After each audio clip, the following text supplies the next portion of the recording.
Hi అండి, నమస్తే. Welcome to Durga Krishna kitchen.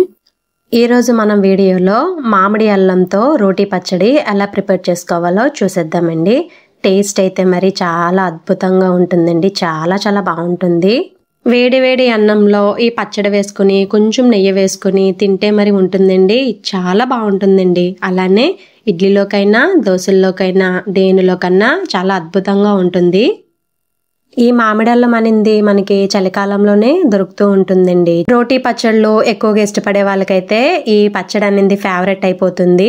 మన ఛానల్ ని చాలా వరకు సబ్స్క్రైబ్ చేసుకోకుండానే చూస్తున్నారండి. దయచేసి సబ్స్క్రైబ్ చేసుకోండి. అలానే ఈ వీడియో గనక మీకు నచ్చినట్లయితే తప్పకుండా వీడియోని లైక్ చేసి షేర్ చేసి కామెంట్ చేయండి.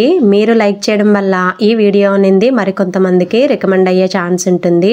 చట్నీ ప్రిపరేషన్ కూడా మనకి 20 నిమిషాల్లో ప్రిపేర్ చేసుకోవచ్చండి. ఇంకా లేట్ చేయకుండా ఈ మామిడి అల్లంతో పచ్చడి తయారీ విధానం ఎలాగో చూసేద్దాం. ముందుగా పచ్చడి కోసం మామిడి అల్లాన్ని శుభ్రంగా కడుక్కొని చెక్కు తీసేసుకుని తడి మొత్తం తుడుచుకుని ఇలా చిన్ని ముక్కల్లాగా కట్ చేసుకోవాలి. స్టవ్ మీద ప్యాన్ పెట్టి ప్యాన్ హీట్ అయిన తర్వాత ఒక 3 స్పూన్స్ వరకు ఆయిల్ యాడ్ చేసుకుని దానిలోకి 1 స్పూన్ వరకు జీలకర్ర, అలానే 1/2 టీ స్పూన్ వరకు ఆవాలు, 1/2 టీ స్పూన్లో సగం మెంతులు, దానితో పాటే 1 స్పూన్ వరకు మినపప్పును కూడా యాడ్ చేసుకుని ఒకసారి మొత్తం బాగా కలుపుకోవాలి. అలానే 2 ఎండుమిర్చిని కూడా వేసుకుని బాగా ఫ్రై చేసుకుని తాలింపును వేరే గిన్నెలోకి ట్రాన్స్ఫర్ చేసుకోవాలి. అదే ఆయిల్లో ఇలా ముక్కలుగా చేసుకున్న అల్లం ముక్కలు ఉన్నాయి కదండి, వాటిని కూడా వేసుకుని టేస్ట్కి తగ్గట్టుగా ఉప్పు, అలానే 1/2 టీ స్పూన్ వరకు పసుపు వేసుకుని ఈ అల్లం ముక్కలు పచ్చివాసన పోయేంత వరకు ఫ్రై చేసుకోవాలి. ఎక్కువ అవసరం లేదండి. కొంచెం పచ్చివాసన పోవడానికి మనకి ఒక 5 నుంచి 6 నిమిషాలు టైం పడుతుంది అంతే. ఇలా దగ్గరుండి ఫ్రై చేసుకోవాలి. స్టవ్ లో టు మీడియం కి చేంజ్ చేసుకుంటూ. చూసారు కదా, ఇలా ఫ్రై అయితే సరిపోతుందండి. తర్వాత స్టవ్ ఆఫ్ చేసుకుని వీటిని చల్లారనివ్వాలి. ఫ్రై చేసుకున్న అల్లం ముక్కలు చల్లారిన తర్వాత మిక్సీ జార్లోకి ట్రాన్స్ఫర్ చేసుకుని దానిలోకి ఒక పచ్చిమిర్చిని వేస్తున్నానండి. నాకు పచ్చిమిర్చి అనేది కొంచెం కారం ఎక్కువ, అందుకే ఒకటే వేస్తున్నాను. అలానే ఫ్రై చేసి పెట్టుకున్న తాలింపు ఉంది కదండి, దాన్ని కూడా వేసేసుకోవాలి. అలానే కొద్దిగా వాటర్ని కూడా వేసుకోవాలి.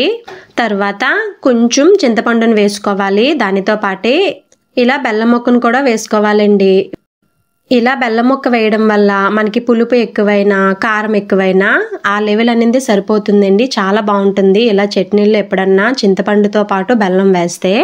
తర్వాత వీటిని మెత్తగా బ్లెండ్ చేసుకోవాలి.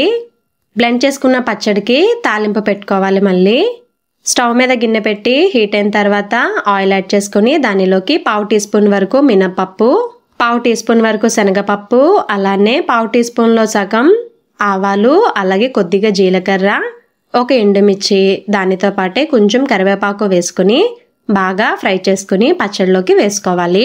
అంతేనండి, రెడీ అయిపోయింది. ఎంతో టేస్టీగా ఉండే మామిడి అల్లం పచ్చడి. చాలా బాగుంటుందండి, పుల్లగా. ఒకసారి మీరు తప్పకుండా ట్రై చేయండి. ఈ వీడియో కనుక మీకు నచ్చినట్లయితే ప్లీజ్ లైక్ చేయండి, షేర్ చేయండి, కామెంట్ చేయండి. కొత్తగా ఛానల్ని వ్యూ చేసే వాళ్ళు సబ్స్క్రైబ్ చేసుకుని పక్కనే ఉన్న బెల్ ఐకాన్ని కనుక క్లిక్ చేసినట్లయితే నా వీడియోస్ని మీరు రెగ్యులర్గా ఫాలో అవ్వచ్చు.